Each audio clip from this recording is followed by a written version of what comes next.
Well,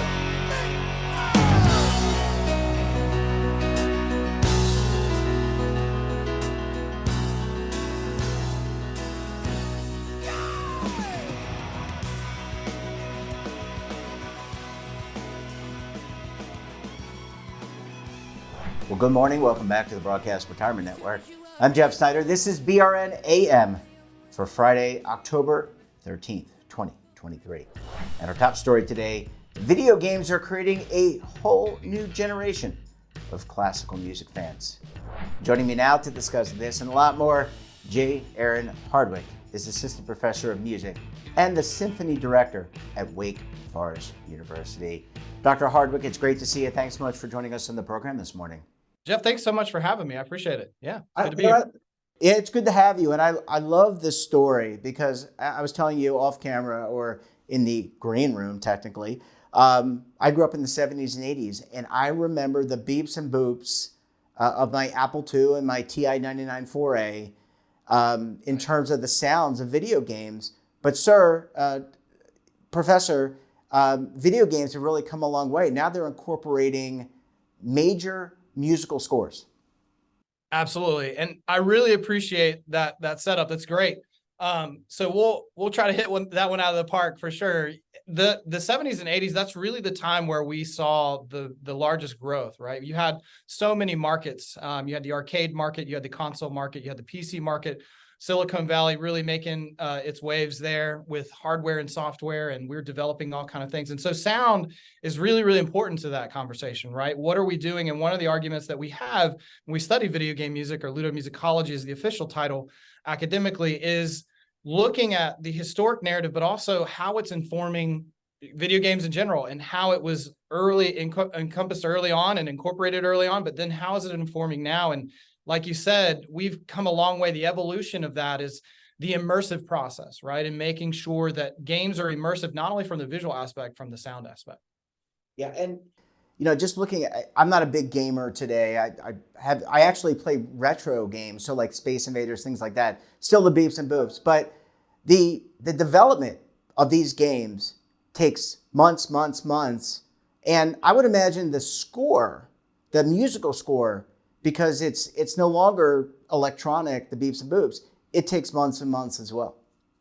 Yeah, and to kind of not necessarily push back, but correct there as well. But there's a new kind of wave of 8-bit stylistic games that are out now. And so actually a lot of great composers are going back in time and utilizing synthesis, FM synthesis, synthesizer in general, to recreate, but put it in a new aesthetic. So it kind of brings it forward and with layers and more textures now, but utilizing those sounds. But yes, we're utilizing all of what you would see in full cinematic in movies in general, with some of the top musicians recording in the top studios, and the technology right at the top of the game to create these incredibly immersive scores, which do one thing, and that is uphold the emotional state of the game and the gameplay and the characters and the worlds that are being built and replicated in there. So it's very, very complex on many levels. Well, Professor, let me you're teaching America's future musicians, but also you're a conductor. What are people more interested, or the newer generations getting more interested in musical scoring, but also classical music? Yeah, that's a great question, and I really appreciate that. That's something that the short answer is yes. And so one of the things that we have to really consider is the ubiquity of gaming. It is a global and standardized practice. In the 1980s, going kind of back to your opening, is that people thought it was a fad. It was going to go away, and that video games were somehow just going to disappear, that it was kind of a marketing ploy, something that was for kids, right? And that's how it was marketed early on. Now we know it's completely different. It crosses so many age, generational, obviously, and across the globe. People are playing games, and thanks to our mobile phones, right? And that alone kind of describes the importance of, we have the Apple Store, the stores in which people can purchase games, and those are really crushing it when it comes to the market. And that idea alone tells us that it is very, very important. And the music behind it what we've done is brought in another level of composer, right? And a composer that has to think through new processes of implementing that sound into a game, unlike, a classical stage or even a film. That's really brought us to that next level. Yeah, Professor Hardwick, I need to take a very quick break. We can come back. We'll talk more about the enhancement of the immersive video game. You're going to want to stay tuned right here of BRN AM.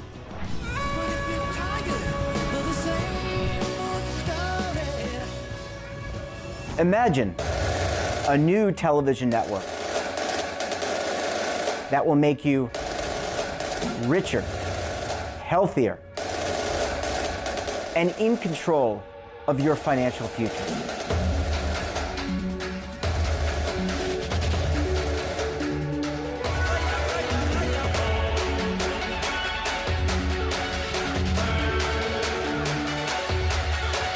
This network is for the policewoman in Nashville, Tennessee, the baker in Dubuque, Iowa, the teacher in Lexington, Kentucky.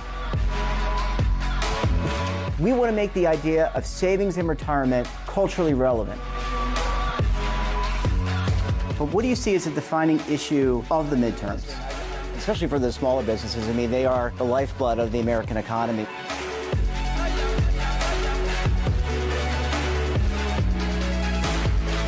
Featuring exclusive interviews, current affairs, and docuseries. 33 years old, you retired early. The philosophy is money only matters if it helps you live a life that you love. But you got to start thinking about retirement as soon as you get in. The Broadcast Retirement Network will drive very high engagement with premium partnerships. So this isn't retirement and savings for your parents or grandparents. This is for all Americans. And we're going to change the way you think about money.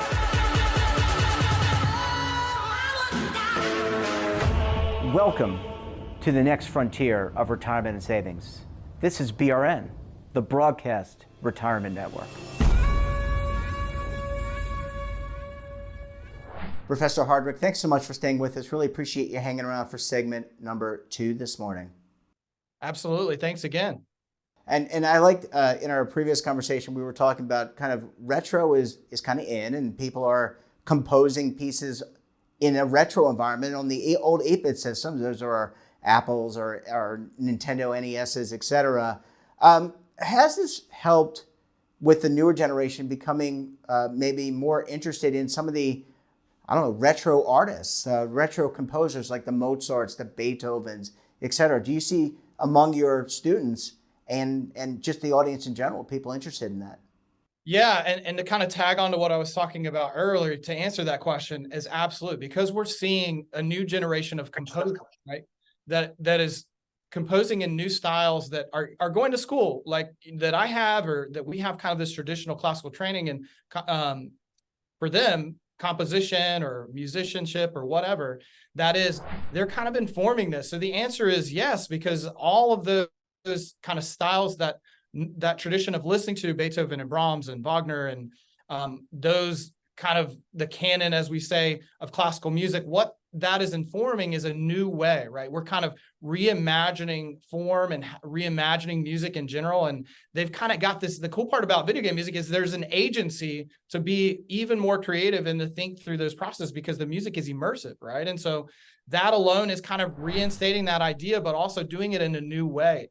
In addition to the part of your question is that, yeah, because of that, we're now incorporating classical music into video game soundtracks, right? Because they're so large and they encompass so many different styles and places around the world, we're seeing compositions not only from the Western canon, but other parts of the world being entered into video games, which is super powerful in my opinion.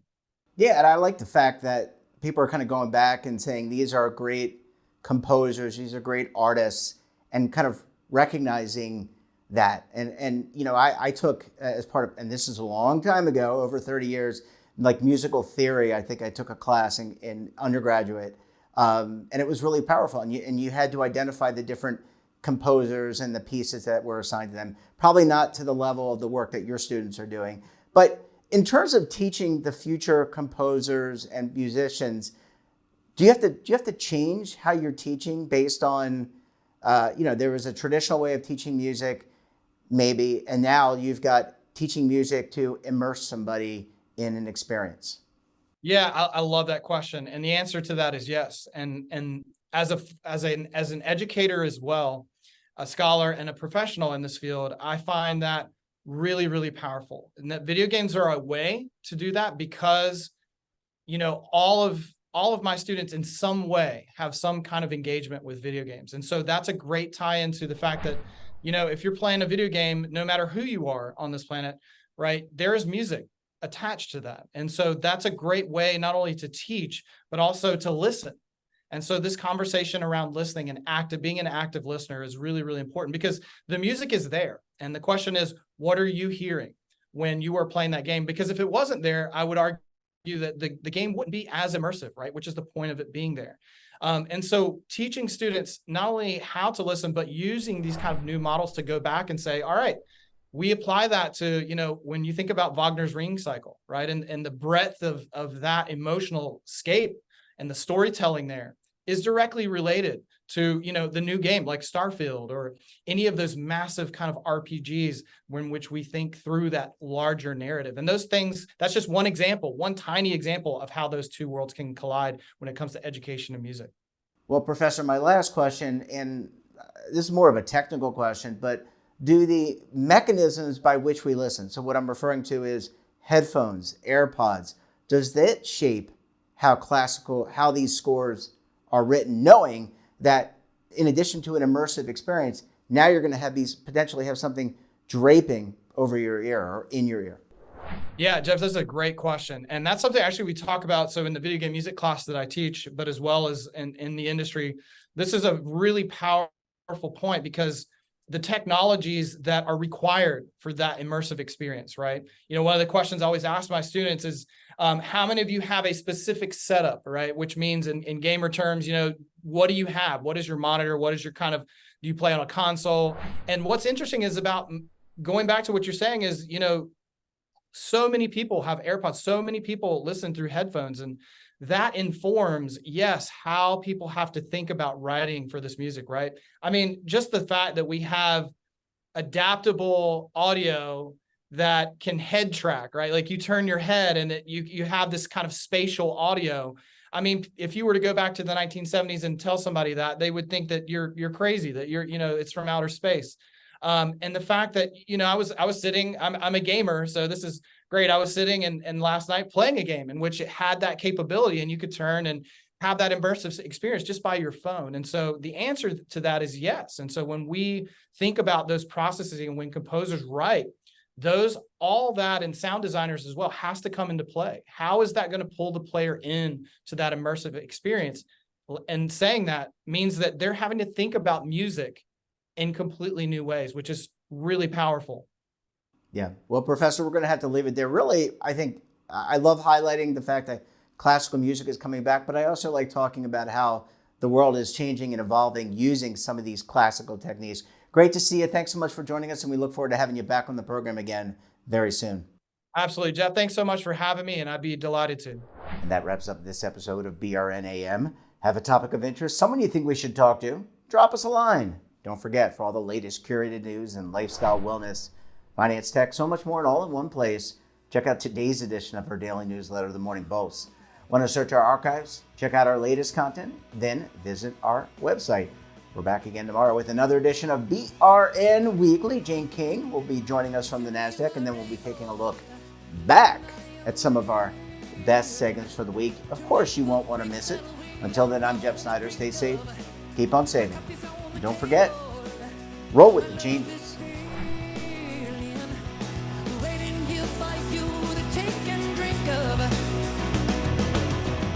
But if you're tired of the same old... Now is your opportunity to co-create content around any topic on the first lifestyle and wellness network. Reach a global audience through our platform and co-own exclusive branded content. All of our programs are available on demand and also as audio-only podcasts, so you can take us on the go. Broadcast Retirement Network, available anytime, anywhere, and on any device.